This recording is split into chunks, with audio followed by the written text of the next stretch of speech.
Agartala rail স্টেশনে গতকালকে দুজন বাংলাদেশি নাগরিককে আমরা গ্রেপ্তার করেছি। তো এটা আমাদের একটা জয়েন্ট অপারেশন ছিল। আমরা আগরতলা জিআরপি, আরপিএফ এবং বিএসএফ এবং আমাদের যে সিস্টার এজেন্সি আছে। তো অ্যাকচুয়ালি এটা একজন মহিলা আর একজন পুরুষ ছিলেন। তো নাম জিজ্ঞেস করলে একজন যিনি ছিলেন উনি হলো অমিত দর। উনি চট্টগ্রামের বাসিন্দা, বাংলাদেশের অন্তর্গত, এবং অন্যজন হলেন মিলি আক্তার, উনি ঢাকা জেলা অন্তর্গত, বাংলাদেশে। তো তারা অ্যাকচুয়ালি অবৈধ উপায়ে আমাদের বর্ডার ক্রস করে আগরতলা রেল স্টেশন হয়ে কলকাতা যাচ্ছিল, এরকম তারা বলছিল। তো গতকালকে আমরা ওনাদের এগেনস্টে একটা আমাদের আগরতলা জিআরপি থানাতে একটা মামলা নিয়েছি, যার মধ্যে বিএনএস অ্যাক্ট, আইপিপি অ্যাক্ট এবং ফরেনার অ্যাক্ট আছে।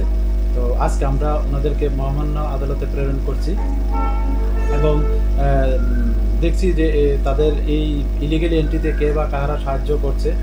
আমরা অবশ্যই তাদেরও আইনের আওতায় আনবো এবং আপনাদের মাধ্যমে তা জানতে পারবো।